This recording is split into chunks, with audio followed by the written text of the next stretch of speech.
The historic Rainy River along the border Minnesota shares with Canada was once spoiled by pollution. Well, today, the storied waters of the Rainy River are once again running clean and bountiful.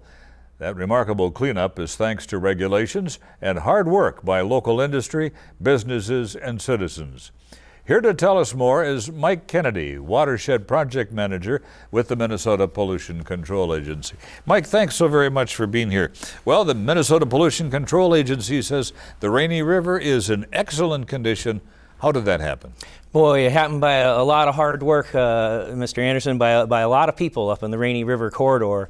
As your introduction said, businesses and industries, local citizens upgrading their septic systems, putting in buffers in the agriculture areas, and trying our best to upgrade our sewer systems up there in the various smaller communities. All of that combined has really made a significant difference in the last 50 years or so. I was going to ask, how long of a period did it take to really clean up the water? You know, it started to turn the corner somewhere around the late 70s, early 80s. We started seeing some different data, water quality data, and it started to change a little. The trend line started to level out, and if not, get a little better. Now the Rainy needs protection. From what? I think it needs protection to help us sustain the good water we have now. We've worked very hard. A lot of community members have worked very hard to get to where we are, and we want to make sure that we can sustain that healthy, good water for future generations, our tourism industry, and so on. I would assume there's some heavy use of that river. Can you address that a little bit?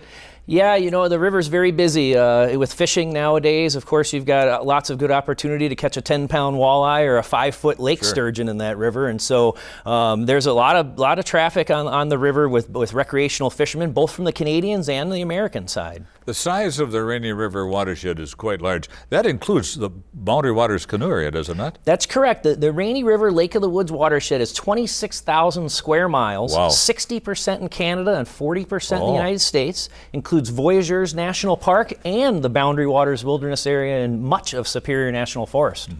Aquatic insects have a lot to do with the quality of water. How is that, and are they studied regularly? Are the insects studied? You know, they are. When we go out and work on these large river programs, we have a fish biologist, an aquatic insect biologist, a chemistry person, and we had several stations, upwards of 10 or 12 stations between the dam in International Falls and the mouth of the river down at Lake of the Woods. Each one of those stations, fish, bugs, and chemistry, were analyzed once a month during the open water season for 2 years in a row in order to establish some trends.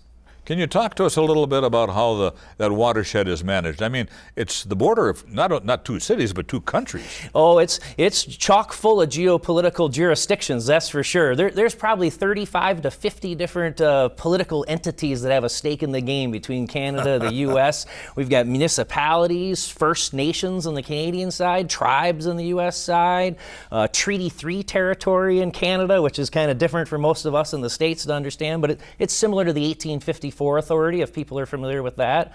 Counties, cities, soil and water districts. There's a lot of players. So, Mike, who can use the watershed? You know, the watershed is used by first of all, lots of ecosystem services, all the little critters and plants that call it home. But people-wise, we have got a lot of hay farming, alfalfa farming in the watershed. We've got a tremendous amount of recreational hunting, fishing, trapping opportunities up in that area, and of course the main thing, fishing often. And how is fishing up there? Is it a pretty good sport? It's pretty good. You know, the International Falls, Fort Francis area has attracted anglers for well over 100 years. The whole corridor down the Lake of the Woods has been very popular tourism destination for fishermen throughout time. It's a great place. I am always very fortunate if the locals invite me to go fishing. I'm always one to say I'll go. Huh? Sometimes the Rainy River gets a little cloudy. What causes that? You know, often the whole big parts of the Rainy Basin sit on top of glacial Lake Agassiz, and that old ancient lake bed is very clay, very fine soil that washes around in water often. So when spring melt happens, of course, you know how much snow we get up in that country. It all rushes and melts into the rivers and clouding up the water, and usually it's pretty temporary, lasts a week or so, and then dies back down again. And that brings up the question, how is water quality managed and monitored? Most of what we do, we have a philosophy, I think, here in Minnesota where our state agency partners, the MPCA, the DNR, the Board of Soil and Water Resources, Department of Ag, and Department of Health, 5 sister agencies, we work really hard on providing strategies for the locals to implement. The local folks, through their soil and water districts and their county environmental services departments, they choose the the priority areas for protection and the priority areas for restoration, and they pick what projects they want to implement and work on based on the high-level strategies that the state government agencies provide. It sounds like this watershed, Mike, is always under supervision. Is it always being worked? You know, parts of it are. There's about 9 major watersheds on the U.S. side. Those range from 1,200 to 1,800 square miles, and we rotate through those about every 10 years. And so we intensively look at one for 4 or 5 years, and then we hand it off to the locals to do projects, and off we go to the next watershed. Can we mentioned before that, there's 2 different countries here that are really working to manage this watershed. Is it difficult to cross borders if people want to use the watershed?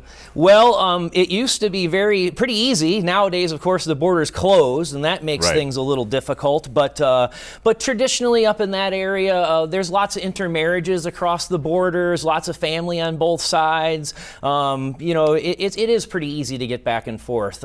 Even if you don't use the bridges in the road system, they've got a backcountry permit system where you can cross as well.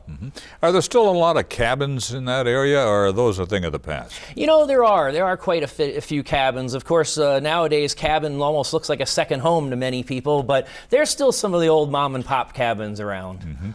If somebody were to desire to get up to the Rainy River to just have a wonderful vacation, is it difficult to get in? Do they need permits? What's the process there, Mike? No, the process in the Rainy River proper, in the 90-mile corridor between the falls and the big lake, Lake of the Woods, there's no park or entity that you need a permit or anything. There's some resorts on the far western side that rent small boats and such. A lot of bank fishing and recreation on the banks up towards the International Falls side.